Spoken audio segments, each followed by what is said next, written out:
बहुत समय पहले की बात है। एक बड़े राज्य में राजा विक्रमादित्य राज करते थे। राजा बहुत बहादुर और न्यायप्रिय थे। उनके राज्य में सब लोग खुश थे, लेकिन एक बड़ी समस्या थी। राजधानी से थोड़ी दूर एक पुरानी हवेली थी। कहते थे वहाँ एक चुड़ैल रहती है। रात में हवेली से डरावनी आवाजें आती, रोने, चिल्लाने और हंसने की। जो भी आदमी उस हवेली में गया, वह या तो वापस नहीं आया या पागल हो गया। लोग डर के मारे उस हवेली के पास भी नहीं जाते थे। राजा विक्रमादित्य ने सुना तो सोचा, अगर मैं राजा हूँ तो अपने लोगों के डर को दूर करना मेरा काम है। मुझे सच पता करना होगा। एक रात राजा कुछ सैनिकों को लेकर हवेली पहुँचे।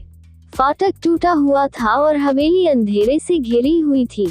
सैनिक डर गए और बोले, महाराज, ये जगह भूतिया है, हमें लौट चलना चाहिए। पर राजा बोले, मैं बिना सच्चाई जाने पीछे नहीं हटूंगा। जैसे ही राजा हवेली के अंदर गए, ठंडी हवा का झोंका आया।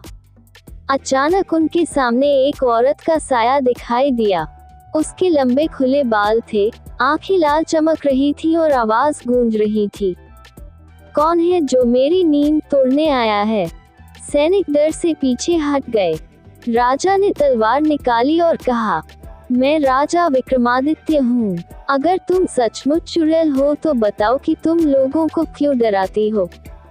चुड़ैल जोर से हंसी और बोली, मैं चुड़ैल नहीं हूँ, मैं इस राज्य की राजकुमारी रत्नावली थी। मेरे साथ धोखा हुआ था। चुड़ैल ने बताया, बहुत साल पहले मैं राजकुमारी थी। मेरा सौतेला भाई राजा बनना चाहता था। उसने मुझे जादू टोना करने का झूठा इल्जाम लगाया। लोगों ने मुझे चुड़ैल मान लिया और इस हवेली में बंद कर दिया। वही भूख और दुख से मेरी मौत हो गई। मेरी आत्मा गुस्से और बदले से भरी हुई है, इसलिए मैं आज भी भटक रही हूँ। राजा ने कहा, तुम्हारे साथ गलत हुआ, लेकिन निर्दोष लोगों को डराना भी सही नहीं है। बताओ, मैं तुम्हारी कैसे मदद कर सकता हूँ? चुड़ैल बोली, मेरी आत्मा तब तक मुक्त नहीं होगी जब तक मेरी आत्मा की मणि मुक्त न हो। वह मणि उस तांत्रिक की समाधि पर है जिसने मुझे श्राप दिया था। अगर तुम सच में न्यायप्रिय राजा हो तो मणि लाकर मुझे दो। राजा ने चुनौती स्वीकार कर ली। अगले दिन वे समाधि पर पहुंचे। वहां चारों ओर अंधेरा और डरावनी छाया थी।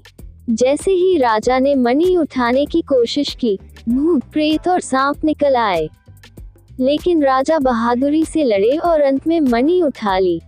राजा मणि लेकर हवेली लौटे। चुड़ैल ने जैसे ही मणि देखी, उसका रूप बदलने लगा।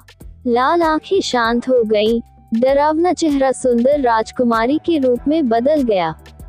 राजकुमारी रत्नावली ने कहा, महाराज, आपने मुझे न्याय दिलाया। अब मेरी आत्मा को शांति मिल गई। इतना कहकर उसकी आत्मा रोशनी में विलीन हो गई। हवेली से सारा अंधेरा हट गया।